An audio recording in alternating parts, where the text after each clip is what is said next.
Hello and welcome to Cinema Eclectica, part of the Geek Show podcast network. We are the Geek Show's dedicated movie podcast. I'm Graham, and this week I've been joined by Rob. Hello.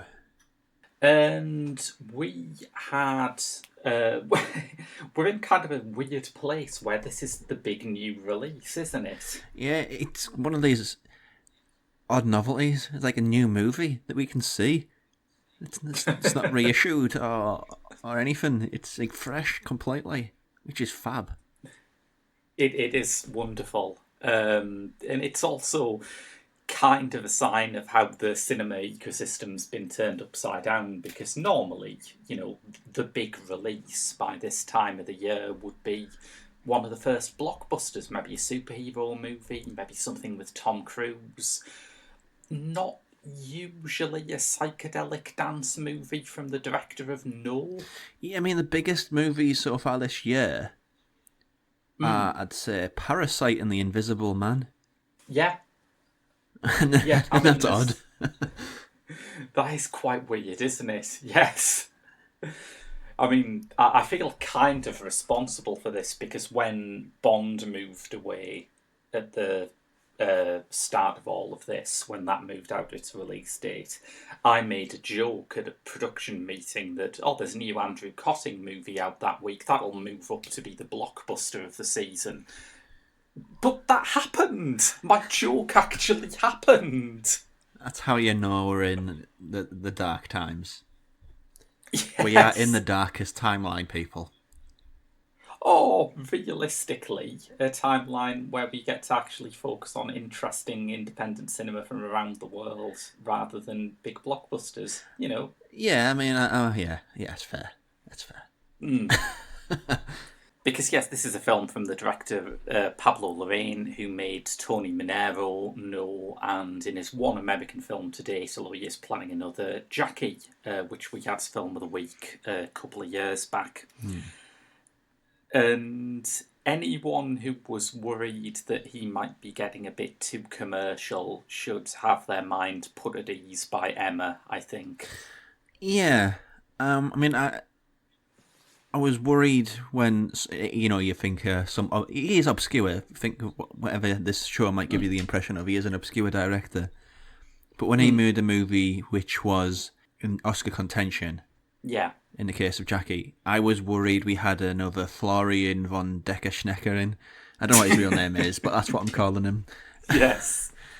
But I liked Jackie a lot. Did you ever catch up with it? No, it's the trailer and the voice was kind of nails down the chalkboard. Even though I like him very, very much, and it had I can't remember the name of the sound designer. Mika Levi. Yeah, it has a score from her too. It has all the components for me to be interested. But that voice, man. It's that voice. It kind of makes sense in context, but I agree with you. When I first saw the trailer for it, I thought I was hitherto unaware that Jackie Kennedy sounded like Eric Cartman. It's kind of like that, what you call it, movie, isn't it? I can't remember the name of it now. Milos Forman, one of his American movies with... Was it American? About the composer with a horrible laugh. Oh, Amadeus. Yes. Yeah, I've been put off watching Amadeus as well for the horrible laugh. Very easily wound up, apparently. Yes. But now he's back in his native Chile, and he's made this film which has this... It has this sort of structure where the inciting incidents have happened before the film starts. So right away, I'm not sure where the spoiler line is drawn with this, but I'm going to try and summarise it anyway. Mariana de Girolamo and Gael Garcia Bernal play a couple who were involved in a dance troupe. She, Emma, is one of the dancers. He, Gaston, is the creative director. And if you heard the name Gaston and you thought, Beauty and the Beast, you're actually probably closer than you think, to be honest. They have had this absolutely awful relationship that has crashed and burned with their decision to adopt a son who is off screen at the start of the film. The son, from the way he's described and the aftermath of his actions, might actually be the Antichrist. But he's only doing them to test if they love him. Yeah, I think it's if he was my son, I would quickly announce, "Look, I failed the test. Okay, is that what you want?" Because that is what one of the characters say. He was only doing that stuff to test people who really want to be with him and love him, really. Which becomes kind of a synecdoche for their relationship as a whole, because these are people who are simultaneously absolutely right and absolutely wrong for each other. They have this very volatile relationship, and yet at the same time, you do think, as my gran used to say, at least they're not making two other people miserable. Okay, that's a whiff turn of phrase. I didn't know what to expect going into this because I was basically completely. I didn't pick up in any of the promotion really. All I've seen is a poster which has Mariana Di Girolamo and Gael Garcia Bernal against sort of like it in silhouette against the sun, sort of thing. Very Yeah. striking image. And before, I haven't seen Jackie, so this might not be the case there. But his movies, I wouldn't describe them as austere dramas, but they're very character driven. He doesn't really put a hell of a lot of stead into the visual flourishes. I'm going to have to differ there. I think I will say this, that Lorraine is one of my favourite new directors in world cinema, which doesn't mean I love everything he does, but what I love about his career as in general is that when he has a visual idea that is odd, he will absolutely commit to it. Jackie and Post Mortem both have very weird aspect ratios. No famously is shot on U-matic video, which is the video format that makes Betamax look cutting edge. I've only seen No in that regard, and it's a stylistic decision, but it's not exactly a handsome one. So, It really isn't. No. But this, I'd say it's more of the cinematographer's movie, especially in the first third. Yeah. Because it has like a couple of these instances where it's like a dance troupe. It's constantly referred to as reggaeton. I don't know what that is. I'm out of touch apparently with Spanish cutting edge music. Yeah, me too. But it's these incredibly striking sequences, which are very unlike anything that I've ever seen in a Pablo Larraín movie.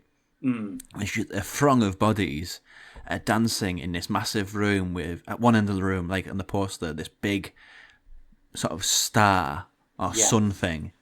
And it's incredible experience, really. I mean, this is out on Mubi, so like on a cinema screen, this would be overwhelming as a visual thing. Well, that's, I kept thinking, I do hope that after this passes, cinemas will show these movies that were released straight to streaming during the pandemic, because I would love to see this in a proper cinema with a proper sound system blasting. Hang on, let me check my notes. Reggaeton, which is a type of music that the young people have. I would absolutely love to see that. Yeah. As far as the drama, it's kind of weird though. I couldn't really get into it. Because if you had that instance where what happened with this kid, you experienced it. Yeah. It'd give you some sort of hook to attach to.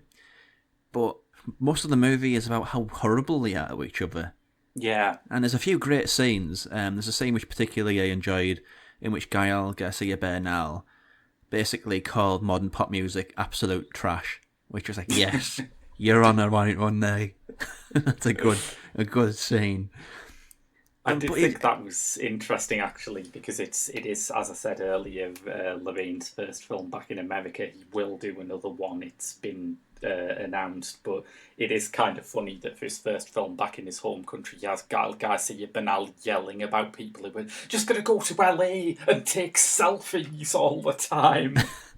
it's completely unveiled assault on Hollywood there. But it's just very hard to attach to, really, because although it's very stylistic and expressive in its visuals, beyond that, it's quite, well, at arm's length with the I audience. think, yeah, what one of the things is that you have this odd combination where normally when a film has dance or music or anything else that's in that kind of field of expression, you expect that you're going to see something quite extravagant and effusive and emotional. And I think Emma sort of is those things in its own way, but not in the way that movies about dance and music traditionally are. I think the point at which it pretty strongly diverges is that both of the protagonists are actually worse than Hitler. I don't know, I can come back from that, really. There's many sequences throughout it in which Emma, she's looking for a new job because the relationship is a problematic one. A bit, yeah. And she goes through these interviews, and those interview sequences are weird. Because weird in a sense of she's expressing who she is, but it's also a weird way of characterizing her and character developing her in a way which isn't just, well, you're horrible, you abandoned a child, you're terrible. And Yes. using the interview as a means to do this. Like, there's one where she's talking about how she's going to be a dance teacher, and they're all. She wants the kids to exhibit freedom, Yeah. and then she starts asking the headmaster whether she thinks she's pretty. It's like, wow, this is an odd scene. Yes. And there is a scene where she's trying to seduce a firefighter. They have like its endless string of affairs, in part to get revenge on each other, but there are also other motivations which are much weirder. And it seems like her main chat line is saying that she's evil. Yeah, yeah. I've never. It's been a long time since I've seen a film character who cheerfully self describes as evil. I think Mike Myers as Dr. Evil might be the last one who was as upfront about it as this. Yeah, mate. Yeah, that is true. That is an odd sequence. I mean, it's just a hard film to talk about for me, I think. Because it feels like two very different types of movie butting head. There's the dance sequences, which are quite sporadic through it. There's like one sequence on like a roof Yeah. in which she's doing that reggaeton dancing, whatever that is, I don't know. But the music is like quiet ambience. And the cinematography, it's digital cinematography, but it's just so slick and beautiful. This Yeah. very short scene. It doesn't add to much, but visually it's like incredible. And then after that, it'll go to this drama scene in which one of them's horrible to each other. It's just, I don't think it wants you to relate to it. Really. Yeah. I think maybe, yeah. One of the things that interested me straight away is that the first time we see them dance, it's intercut with the daily life of the characters.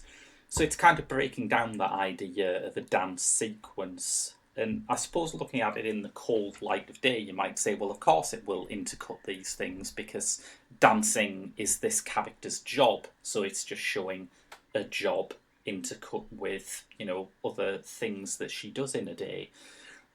But what sort of makes that difficult to absorb in the moment is the fact that the dancing does not look like a rehearsal or even a performance. it looks like a huge fantasy sequence. It looks like it's about on the same level as realism as the dancing in The Big Lebowski or something. And it's actually quite a shock when it cuts to something that reveals that, oh no, that's not actually a dream sequence. That's what she does for a living.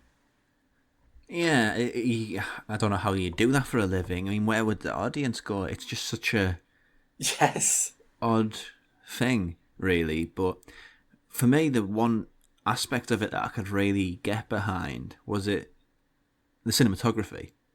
Yeah. He's working with, I think he's regular cinematographer. What's his name? Got it here. Sergio Armstrong. Yeah. Yeah. It's he knows how to use space, like to capture like the space around the actors and use color to staggering effects, natural daylight. It's basically like a hit reel for him as a cinematographer, because it's not like one thing which modern cinematography likes a lot. It's long takes and drenching everything in one color. Yeah. He's applying his craft to everything which a cinematographer can do, really, and it gives it such a diverse visual identity that it's never really boring. He's Oh always God, trying yeah. new stuff, which is very diametrically opposed to the fact that I don't know what is happening. Because I it's not like mean, there's no character arc, really. There's not no really. like proper plot. It's just here's some stuff, here's some people. Ooh, pretty dance scene, and then it moves on. I think part of the purpose of it, which is always a dangerous thing to do, but if you get it right, it's wonderful, is just to escalate. And it does that quite well. There was a point where I realised that, as if these characters weren't self destructive enough already, now they have napalm, which is a literal thing that happens in the movie, by the way. I'm not exaggerating for comic effects. They get some napalm. And, Those you know, sequences are really striking as well. Yeah, yeah, yeah. there's And no reason for them. They're just that she's doing it to a car. Okay, right. I guess that's a thing now. there is, I suppose, maybe part of why I was thrown by it is that Lorraine's films in the past have been intensely political, and now Oh that yes. maybe this is why he's doing it, but now that political films are, more fashionable, he seems to be doing something very personal. I think he can tease out the shell of a metaphor in all the talk about burning things down to restart, but it's a stretch. There's a germ of a political idea in it Hmm. about how children are not really Awful. respected within the system, and if you are in the system, you're basically a gangster. Yeah, yeah. There's like a germ of a conversation there, but it doesn't really seem like it's interested in having that conversation.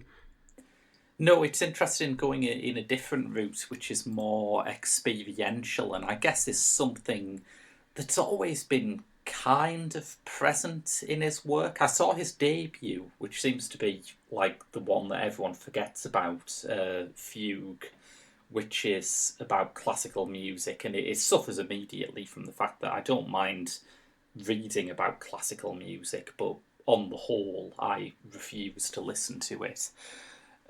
This I found a bit more accessible in that I like dance and I understand dance and I can see what you're trying to do by putting it opposite a story.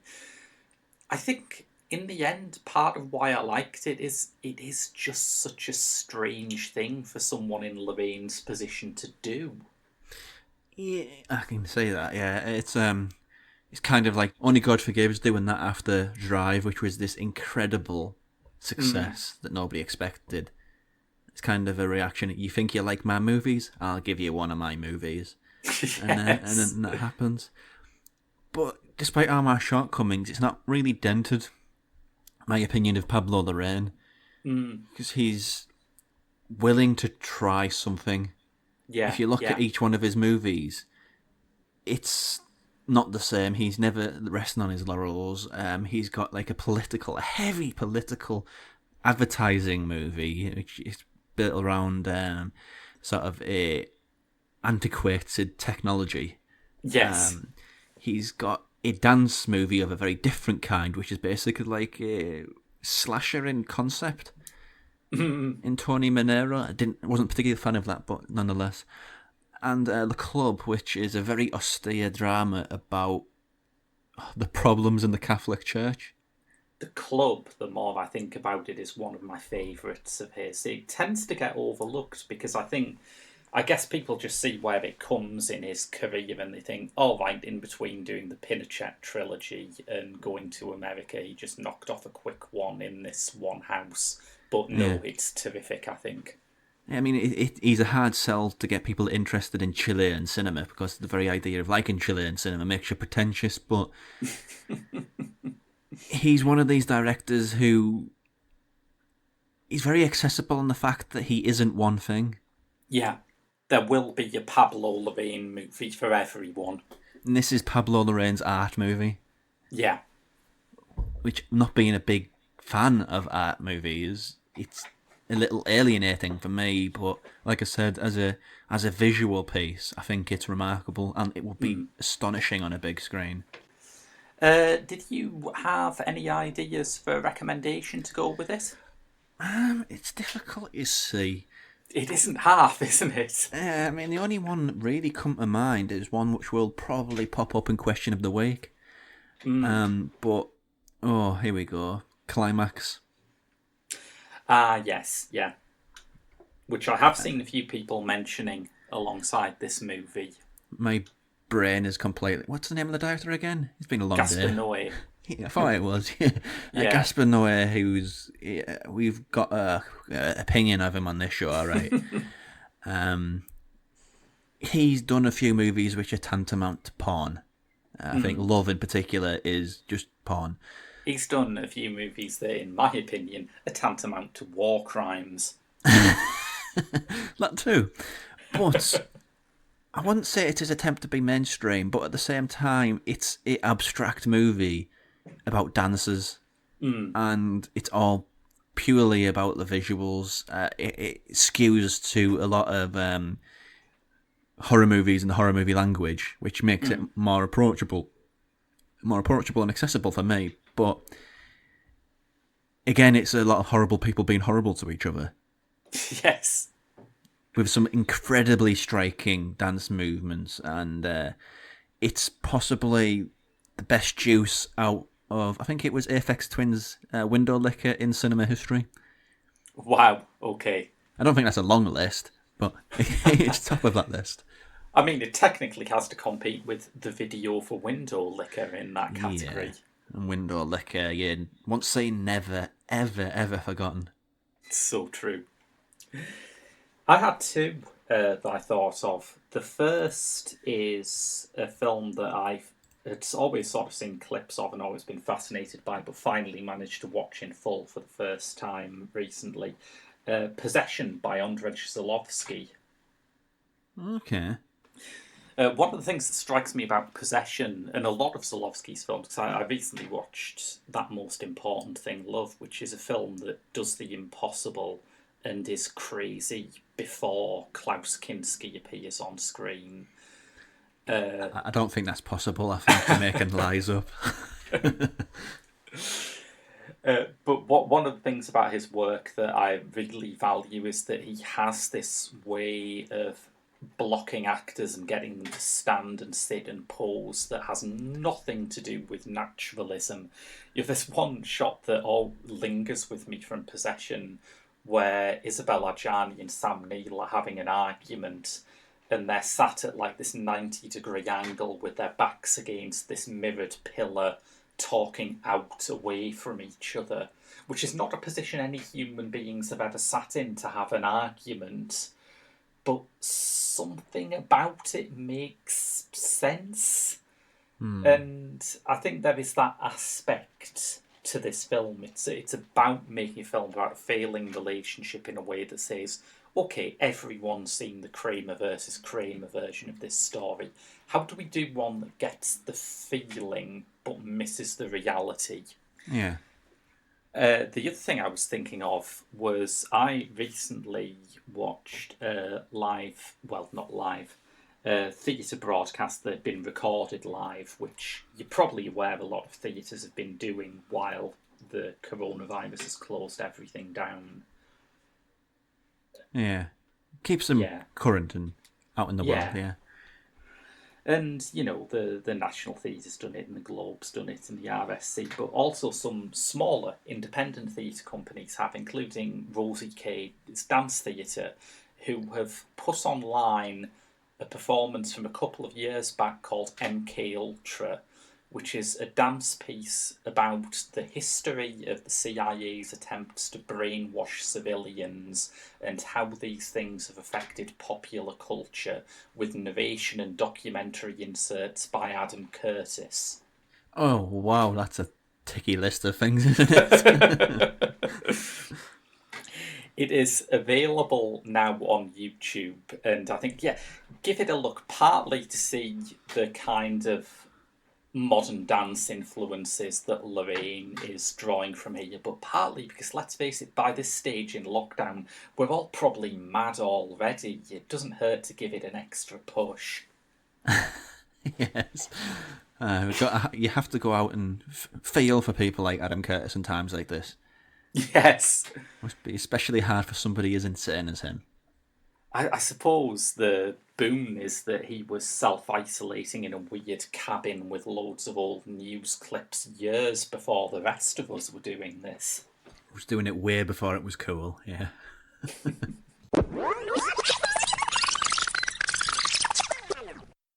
Hi, my name's Kate Ashwin. I draw Widdershins at widdershinscomic.com, and you're listening to The Geek Show. Podcasts aren't all we do. We also make strides into the world of video.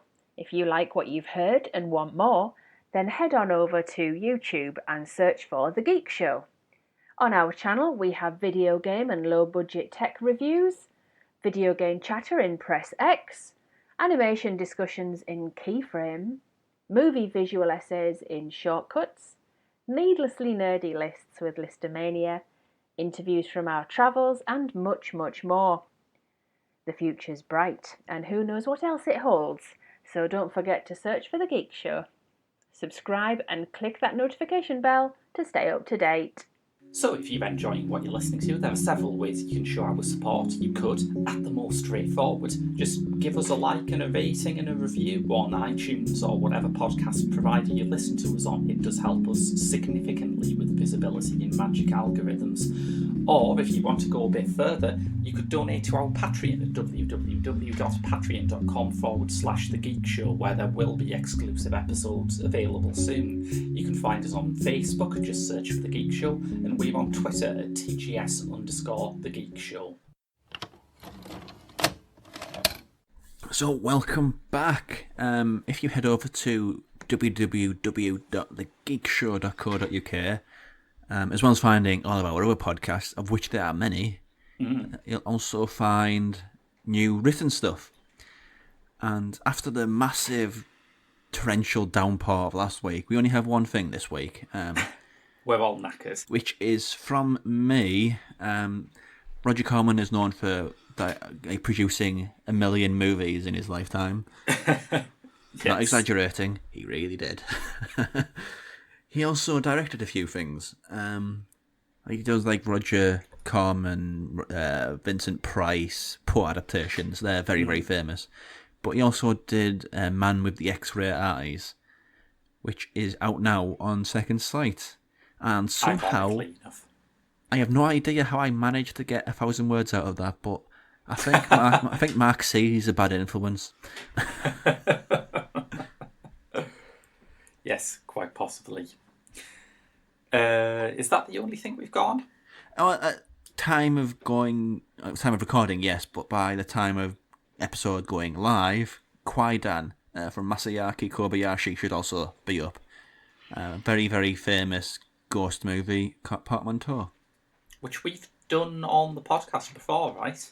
Yes. It's 3 hours long, and it was a lot quicker this time, which was a relief, because 3 hour long Portmanteau ghost movie sounds like a bit of a arduous thing. Yeah. But this time, it was all good. Good. So we did Question of the Week this week, which we thought was going to be a bit niche. Yeah, it should have been by any It should have been. stretch of logic. It was designed to tie in with our film of the week, and it was simply, what is your favourite dance scene in films? And listeners, the floodgates opened. This is exactly the kind of content that our public has apparently been waiting for. We got some great responses. Are we ready to dive in? Dive in we shall, yes. So straight off, Hester Wells gave us 3 answers. She said, on a bit of a Gene Kelly kick at the moment, and it is hard to avoid the obvious suggestion of the last 17 wordless minutes of An American in Paris.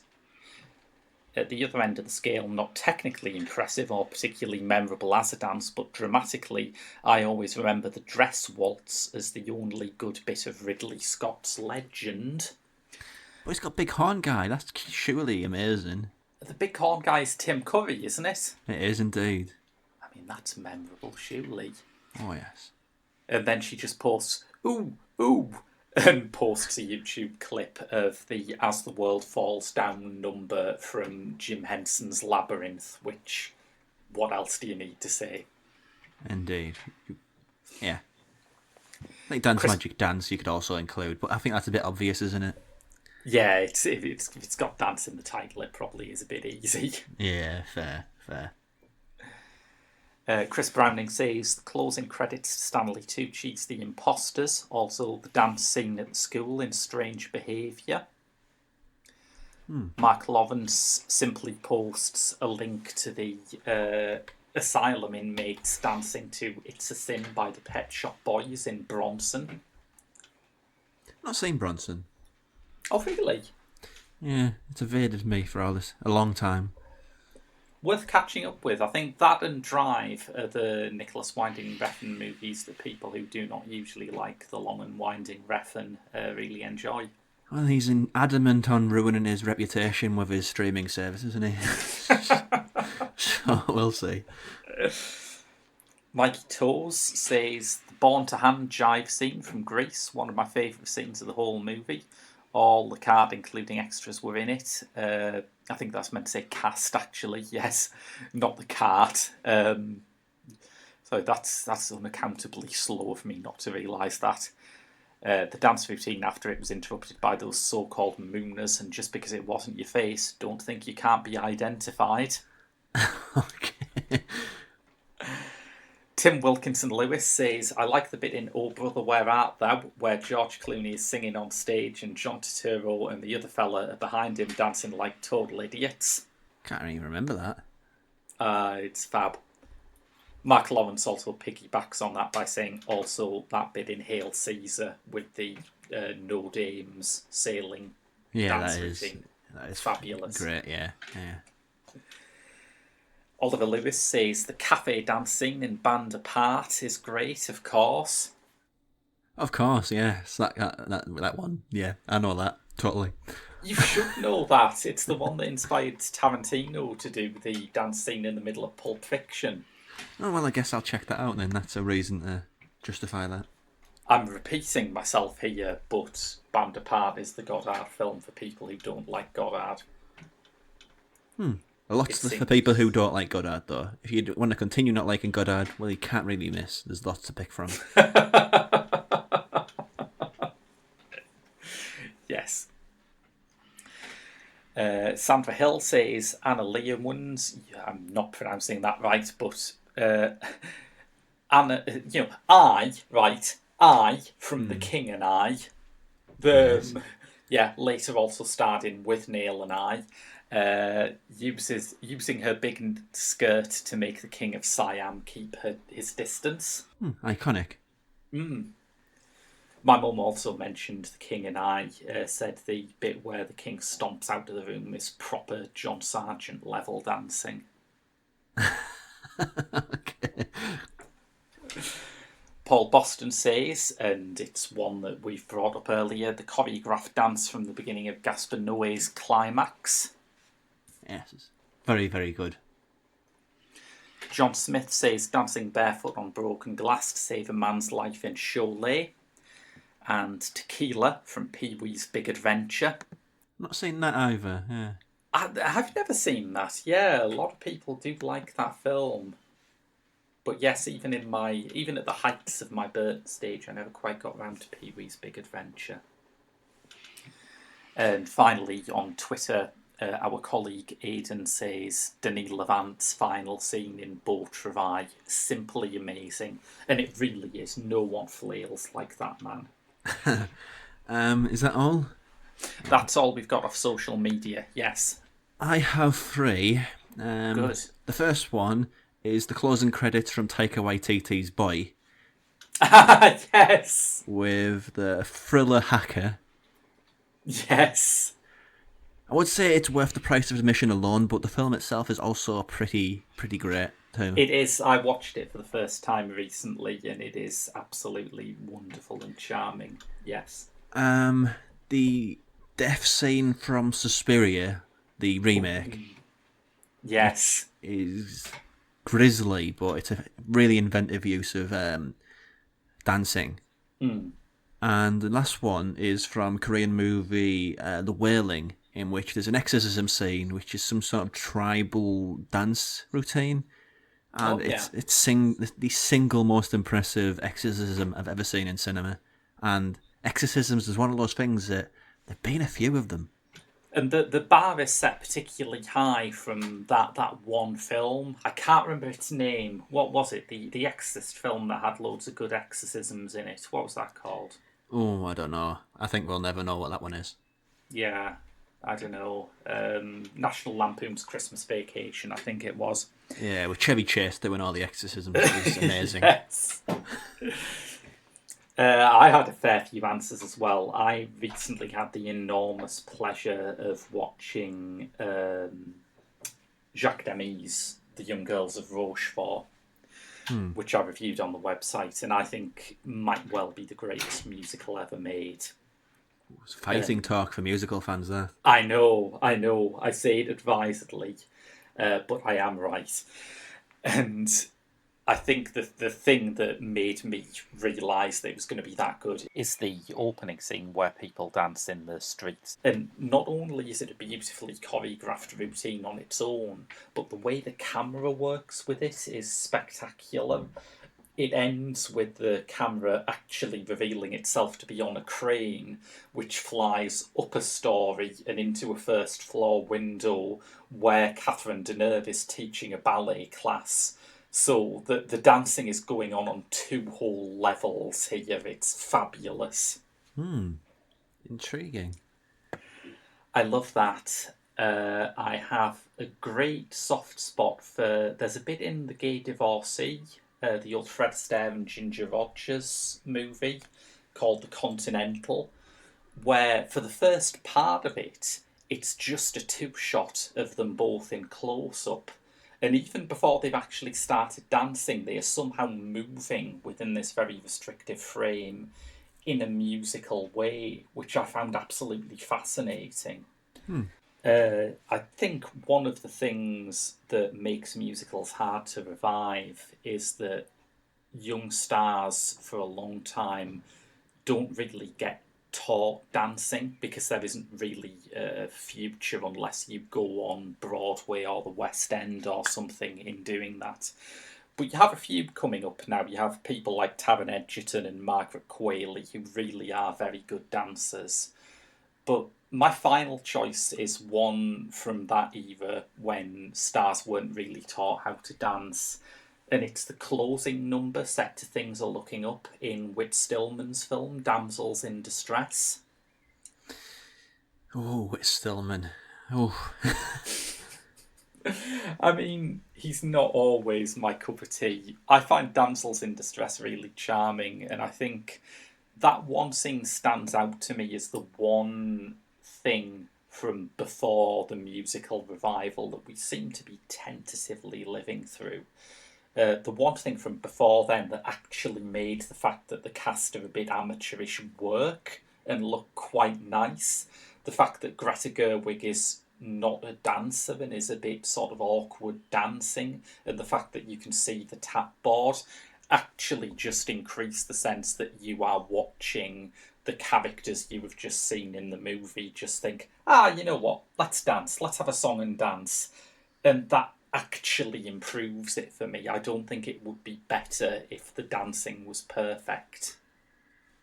Yeah, it's just shame about all the incessant whimsy around it, I think.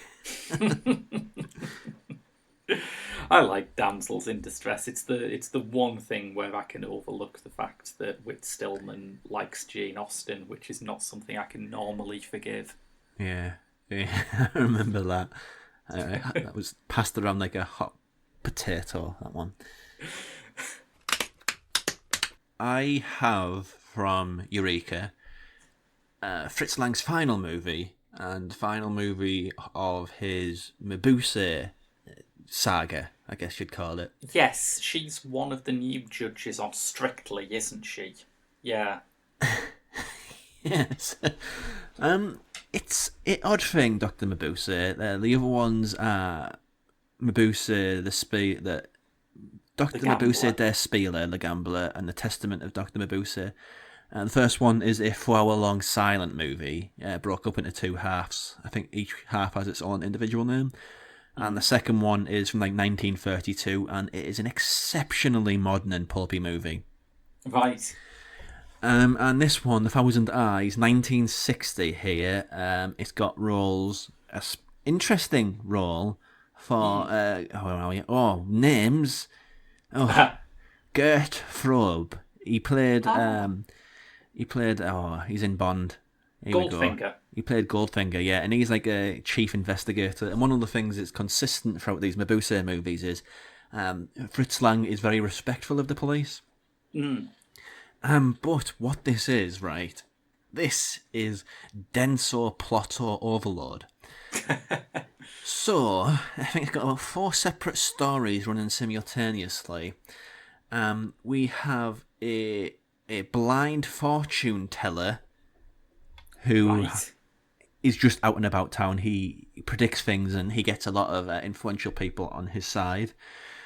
We have a woman played by Dom Adams who's running away from her husband. A character's called Marion Menel.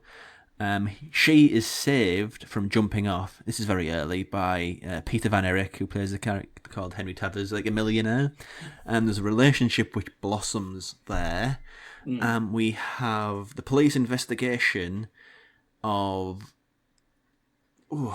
a scene early on. It's trying to balance all these things in my head. It's really difficult. Of a guy who's in he's in a car in a traffic jam, and he's shot with a small needle in the brain. And there's a consistent thing with the Mabuse movies, where I think it's in the second one. There's an incredible sequence like this. It's imitating, repeating, I should say. And there's a character who's got the best name in any Fritz Lang movie, Hieronymus B. Mistelweig. Wow! The B is for belly, he always says. He's an insurance salesman. He's incredible. You could have missed out the word Fritz Lang in that. That's the greatest character name in any movie, and I've seen Howard Inlet. Yes, you have seen Howard Inlet. So it's incredibly convoluted. But the thing is, what makes me respect Fritz Lang so much is he's one of these directors who's he's basically one of the pivotal sort of pieces of which cinema language was made. With German expressionism, early German cinema, he was basically making up what films look like. It's very important phase in cinema history. And so when you talk about somebody in terms like that, you think it's an incredibly worthy, incredibly intelligent... Like his movies are intelligentsia sort of projects. Yeah. You feel more intelligent having watched them. Cinema cabbage. Yeah. But Fritz Lang is not that. Fritz Lang and his Mabuse movies are the most goofy things imaginable.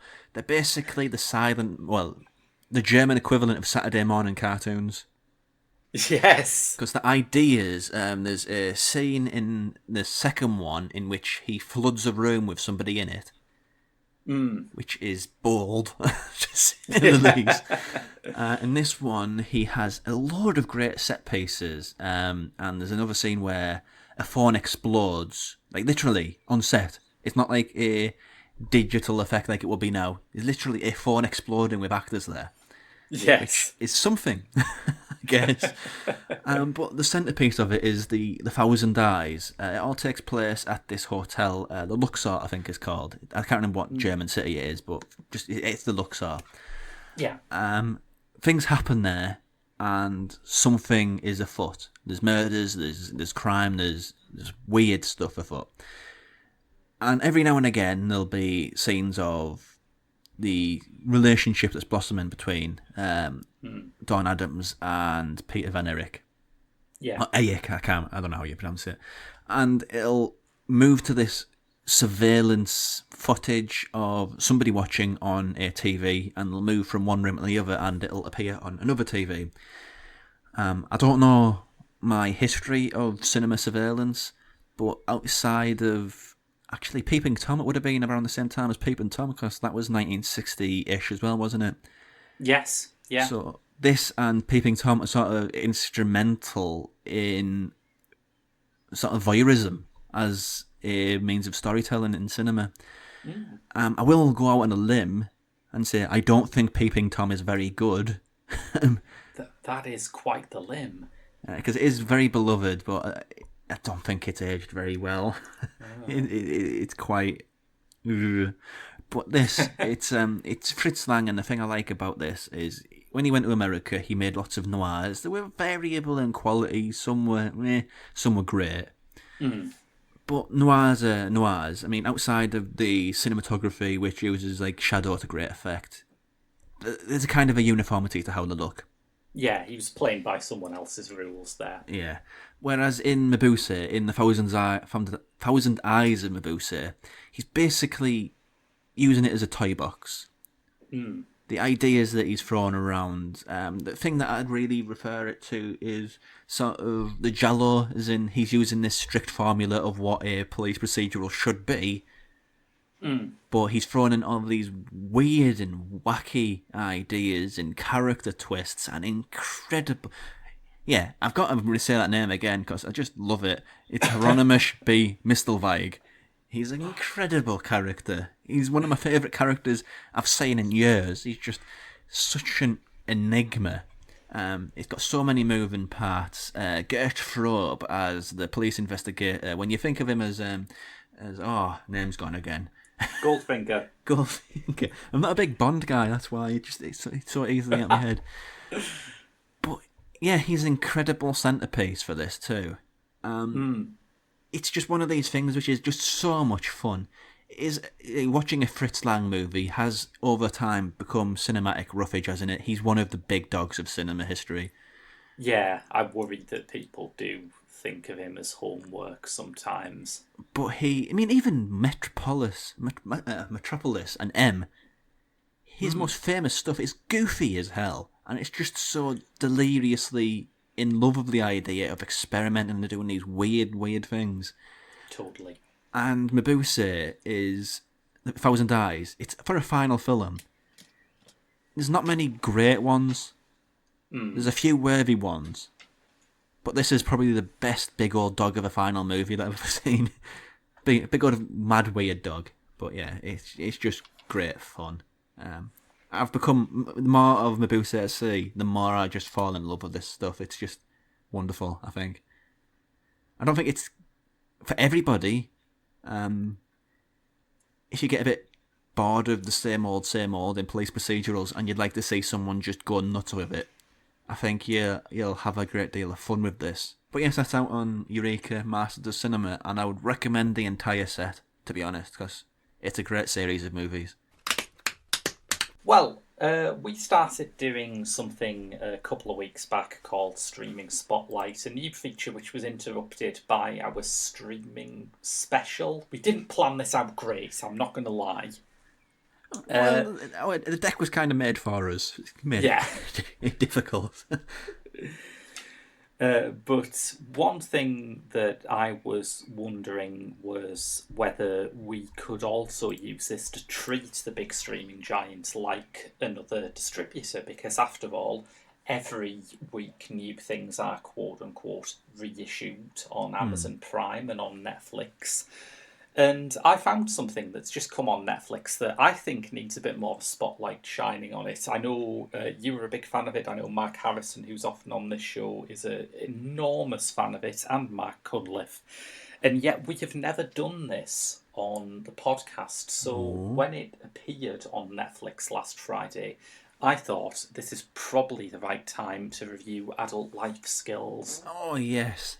Wonderful movie. Yeah. This is a British debut feature from the writer and director Rachel Tunnard. It has an awful lot of people who I really like in it. It's got Jodie Whittaker in it, in the lead role. It's got Alice Lowe in it, and there is another connection other than this movie between Jodie Whittaker and Alice Lowe that I will leave you to work out for a bit, and I'm going to come back at the end of the review and see if you know it, but it's a good one. Okay. But Alice Lowe, of course, from Sightseers and Prevenge and Garth Marenghi's Dark Place, she's an absolute powerhouse. I love her so much. And it's a film which, before it came out and before all of my friends were absolutely raving about it, I was kind of wary of it. I love Whittaker. I've loved Whittaker ever since she did Venus, which, I mean... Well, it's gone back away, yeah. Yeah, what a thing to have laid on you as soon as you leave drama school. Your first movie is a co-lead with Peter O'Toole. One of his late roles as well, that. Yeah, I mean, that's intimidating. And she absolutely aces that part, and I love her as the Doctor, and I think, you know, she's done so much interesting stuff in between, including this movie, which she also executive produced. But the thing that was concerning me was the problem you brought up earlier, the Q word. Yeah. Quirk. Yeah, I think there's a difference between American quirk and English quirk, is all I will say there. That is possibly true, yes. And I think I was thinking about it in terms of other British films, because I found it absolutely pestilential in the late 2000s, where somehow a lot of American cinema that had an image as being quite sort of youthful and hip, whether it was like the Mumblecore films or Judd Apatow when he was starting out and he was the hottest new thing, all seemed to be pushing this idea that if you are young and you're struggling to get out of your parents' home and you're struggling to launch a career, it's because you need to buck those ideas up and grow up a bit and stop being such a man-child. And you think, well, no, there is an alternative explanation to that, which is that, you know, it might be that we are staring in the face of an unprecedented economic collapse built on a housing bubble. But after 2008, when that happened, things just kept going. And the movies became more and more divorced from any kind of realistic world. I mean, have you ever seen that Duplass Brothers movie they did when they first got big? They did a movie called Cyrus with Jonah Hill and John C. Reilly. Yeah, not a fan of that. Isn't it like watching a movie written by aliens? Well, I think that of all the Duplass movies, but that one especially, yeah. It's so weird, and because, you know, it's got fine actors in and they're doing their level best to sell it, but all of the dialogue appears to be written by someone who has never actually met a human. And when your whole suit is, you know, we do character-based comedies, that's quite the failing to have. I mean, Will Ferrell made an entire career out of that. I mean, he skews a bit older in that sort of thing you're talking about, but he plays characters which don't know what it's like to be an actual human being. And I don't mind Will Ferrell as much because he at least goes big and goes weird with his humour. Yes. But when I'm watching something like Cyrus or even some of the Judd Apatow movies, I'm just thinking, I'm supposed to relate to something here, but I don't know what. So anyway, having given that long preamble, I think one of the dwindling number of things that makes me feel patriotic at the moment is the fact that we as a nation killed this thing. I think there were two British movies that absolutely made it impossible for that kind of mumblecore or slacker comedy to rise again without seriously changing. I think Super November, the movie that Josie Long wrote and starred in, I haven't even heard of that. That's a good film. Because that starts off like one of these standard slacker comedies, and then halfway through, there's a fascist coup. There we go. There's me sold. Yes! And I think that's a wonderful film. And I also think that in a much quieter, much less genre-bending way, Adult Life Skills kind of kills the slacker genre stone dead by pointing out that actually some of these people who are living these quirky bumblecore lives aren't doing it because they're so gosh darn precious and they're living off their parents' money. Some of them are doing it because they have really serious, deep buried traumas that they cannot cope with.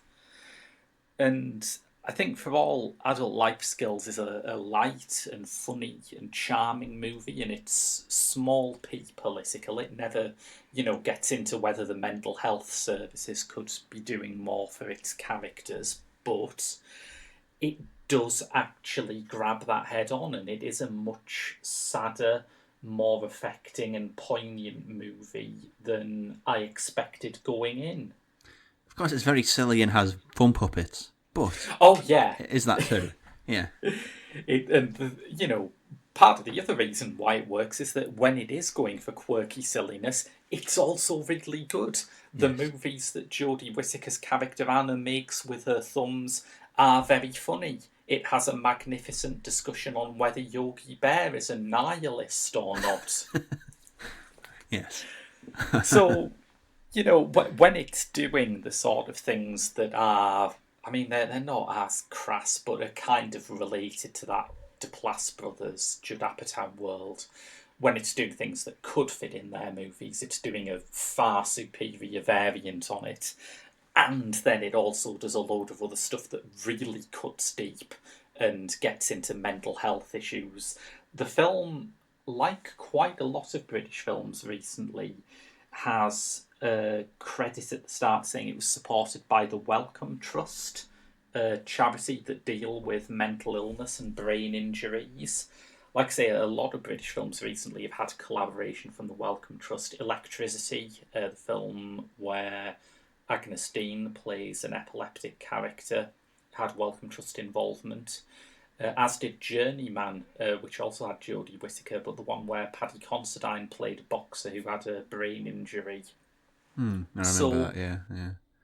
Beneath the surface of this as a quirky movie about a woman who lives in a shed which has posters outside for Dawn of the Shed and Right Shed Fred and other pleasingly nonsensical stuff, it is actually made by people who take the dysfunction at its heart seriously. It has performers who absolutely get that this is what the material is about. I have to say the only weak link for me was Brett Goldstein as Brendan, the local estate agent, who I think gives the kind of performance that might look charmingly awkward in one of those other American movies where the reality is more heightened, but put up against Jodie Whittaker playing actual trauma looks a bit broad and often weird. And I would agree. He feels like he's in a different movie, and it's one of the weaker parts of it, that whole character arc. It's a supporting strut, which I don't think is entirely necessary. And I don't think it's really... I don't mind Goldstein as a performer. He also was in an episode of Jodie Whittaker Eva Doctor Who, and it was not a very good episode, but it's probably better now I can pretend the whole thing is actually one of Anna's thumb puppet shows that's somehow been filmed by the BBC. But the rest of the cast are fantastic. Lorraine Ashbourne and Eileen Davies as Anna's family are terrific. There's a guy who plays her brother, whose name I can't remember, but who is both good and looks plausibly like he could be Jodie Whittaker's brother, and a really good child performance by Ozzie Myers, who plays a misfit kid who wants to be a cowboy and annoys Anna when they're doing live action Cluedo weekends and she's the corpse. It's a very moving character act, that. I mean, compared to the Yeah. one with Brett Goldstein, it doesn't really work with her with that kid. It's all gold. It's a really good pairing, yeah. Yeah. I liked it a whole lot. I got several big laughs out of it in between the more affecting material. I think it's one of those comedies which you'll enjoy revisiting and finding new lines and enjoying more as you get settled into the character's world. But that other Alice Lowe Jodie Whittaker connection, do you know what that is?